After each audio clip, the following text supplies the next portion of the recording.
ಧರ್ಮಸ್ಥಳ ಬುರುಡೆ ಪ್ರಕರಣ ಅನುದಿನ ಅನುಕ್ಷಣ ಹೊಸ ತಿರುವನ್ನು ಪಡೆದುಕೊಳ್ತಾ ಇದೆ. ಎಸ್ಐಟಿಯ ಪಾಲಿಗೆ ಹೊಸ ಬುರುಡೆ ಟ್ವಿಸ್ಟ್ ಇದು.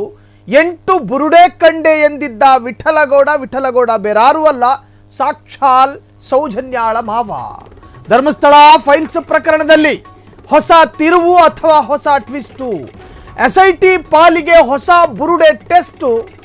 ನಿಜಕ್ಕೂ ಕೂಡ 8 ಬುರುಡೆ ಕಂಡೆ ಎಂದಿದ್ದ ವಿಠಲಗೌಡ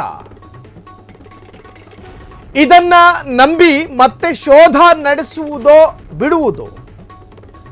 ಹಿಂದೆ ಚಿನ್ನಯ್ಯ ನಂಬಿ 13 ಪಾಯಿಂಟ್ ಶೋಧ ಮಾಡಲಾಗಿತ್ತು. ಇದೀಗ ವಿಠಲಗೌಡರ ಕೇಸಲ್ಲೂ ಹೀಗೆ ಆದ್ರೆ ಏನು ಗತಿ? ಎಸ್ಐಟಿ ತನಿಖೆಯೇ ಪ್ರಶ್ನಾರ್ಹವಾಗಲಿದೆ ಎಂಬ ಟೆನ್ಷನ್. ಈ ಗೊಂದಲ ಪ್ರಶ್ನೆಗಳ ನಡುವೆಯೂ ಎಸ್ಐಟಿ ಸಾಹಸ. ಇಂದು ಬಂಗ್ಲಗುಡ್ಡದಲ್ಲಿ ಎಸ್ಐಟಿ ಶೋಧ ಕಾರ್ಯ. ಕೆಲವೇ ಕ್ಷಣಗಳಲ್ಲಿ ಬುರುಡೆ ಶೋಧ ಶುರುವಾಗುವ ಸಾಧ್ಯತೆ.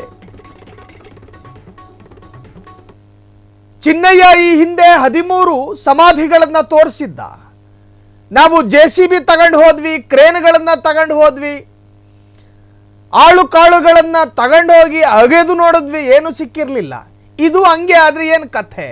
10 ರೂಪಾಯಿ ಹಣವನ್ನ ಪಾಕೆಟ್ನಲ್ಲಿ ಇಟ್ಕೊಂಡು ಬಿಸ್ನೆಸ್ ಮಾಡ್ತೀನಿ, ಅದರಲ್ಲಿ ನಷ್ಟನೋ ಲಾಭನೋ, ನಷ್ಟ ಆದ್ರೆ ಏನು ಗತಿ ಅಂತ ತಿಳ್ಕೊಳಕ್ಕಾಗೋದಿಲ್ವಲ್ಲ.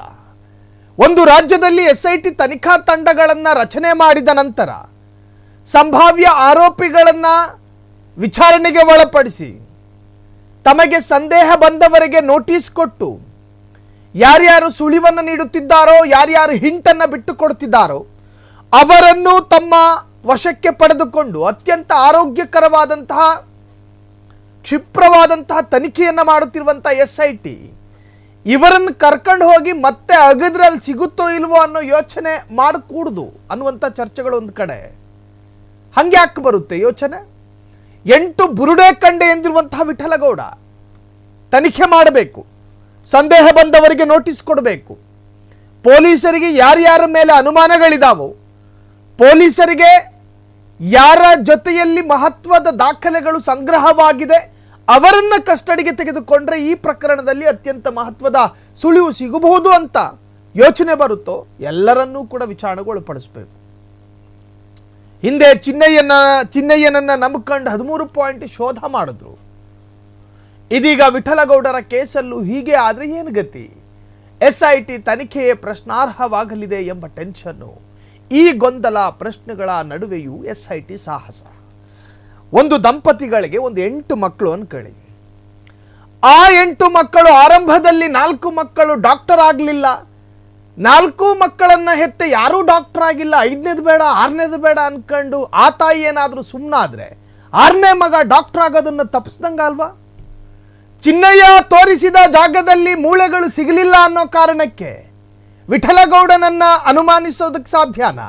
ಆತನನ್ನ ನಿರ್ಲಕ್ಷ್ಯ ಮಾಡೋದಕ್ಕೆ ಸಾಧ್ಯನಾ? ಇದು ಒಂದು ಇನ್ವೆಸ್ಟಿಗೇಷನ್ ಟೀಮಿಗೆ ಸಮ್ಮತವಾಗದೇ ಇರತಕ್ಕಂತಹ ಗುಣ.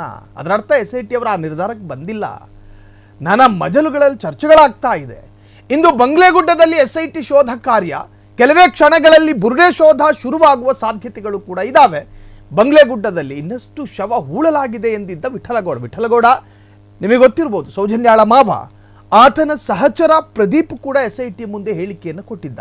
ಈ ಎಲ್ಲ ಹಿನ್ನೆಲೆಯನ್ನು ಗಮನಿಸಿಕೊಂಡು ಬಂಗ್ಲೆಗುಡ್ಡದಲ್ಲಿ ಎಸ್ಐಟಿ ಮಹಜರು, ಸ್ಥಳ ಮಹಜರು, ಅದರ ಆರೋಪ ದೃಢಪಟ್ಟರೆ ವಿಠಲಗೌಡ ಅಥವಾ ಪ್ರದೀಪ್ ವಶಕ್ಕೆ ಪಡೆಯುವ ಸಾಧ್ಯತೆಗಳಿದ್ದಾವೆ.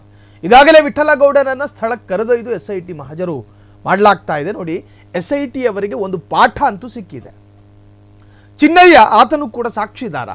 ಆತ ತೋರಿಸಲ್ಪಟ್ಟ ಜಾಗಗಳನ್ನೆಲ್ಲ ಎಸ್ಐಟಿ ಅವರು ಇನ್ವೆಸ್ಟಿಗೇಷನ್ ನಡೆಸಿದ್ದಾರೆ. ಆದರೆ ಯಾವ ಸ್ಥಳದಲ್ಲಿ ಸಿಗಬಹುದು ಅಂತ ಚಿನ್ನಯ್ಯ ಹೇಳ್ಕೊಂಡಿದ್ನೋ ಆ ಎಲ್ಲ ಸ್ಥಳದಲ್ಲೇನು ಸಿಕ್ಕಿರಲಿಲ್ಲ. ಸಂಬಂಧಪಟ್ಟಂತ ಆಸ್ತಿಗಳು ಕೆಲ ಪ್ರತ್ಯೇಕ ಸ್ಥಳಗಳನ್ನು ಹೊರತುಪಡಿಸಿ ಉಳಿದ ಸ್ಥಳಗಳಲ್ಲಿ ಸಿಕ್ಕಿರಲಿಲ್ಲ ಎನ್ನುವಂಥದ್ದು. ಹಾಗಾಗಿ ಮತ್ತೆ ಎಡವುವುದು ಯಾಕೆ? ನಾವೇನಾದರೂ ಮತ್ತೆ ವಿಠಲಗೌಡನ ಮಾತು ನಂಬ್ಕೊಂಡು ಏನಾದರೂ ಅಗೆಯುವ ಕಾರ್ಯಾಚರಣೆ ಮಾಡಿದ್ರೆ ಮತ್ತೆ ನಾವು ತಪ್ಪು ಮಾಡೋಂಗಾಗುತ್ತೆ ಎನ್ನುವಂಥ ಚರ್ಚೆಗೂ ಕೂಡ ಈಗ ಆಸ್ಪದ ಕೊಟ್ಟಿದೆ ವಿಠಲಗೌಡರ ಸ್ಟೇಟ್ಮೆಂಟ್.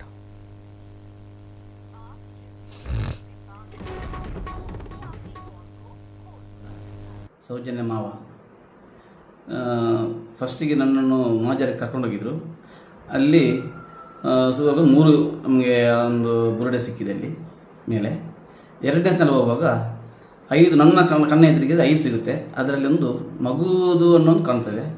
ನಂತರ ಅದರ ಪಕ್ಕದಲ್ಲಿ ಒಂದು 6-7 ಮಣ್ಣಿನ ಮಡಿಕೆ ಕಲಶ ಅಲ್ಲಿ ಸಿಗುತ್ತೆ. ಒಂದು ಸ್ಟಿಕ್ಕು, ಒಂದು ಕನ್ನಡಕ, ಒಂದು ಗ್ಲಾಸು, ಮತ್ತೊಂದು ಮೊಬೈಲ್ ಒಂದು ಕವರು, ಬ್ಯಾಕ್ ಕವರು ಸಿಗುತ್ತೆ. ಅದು ನೋಡಿದ ತಕ್ಷಣ ನಮಗೆ ಮೈಯೆಲ್ಲ ಜುಮ್ಮ ಒಂದು ಸಲ ಆಯಿತು. ಯಾಕಂದರೆ ಅವತ್ತು ನಾನು ನಿನ್ನೆ ನಿದ್ದೆ ಮಾಡಲಿಲ್ಲ, ಬೇಜಾರಾಯಿತು.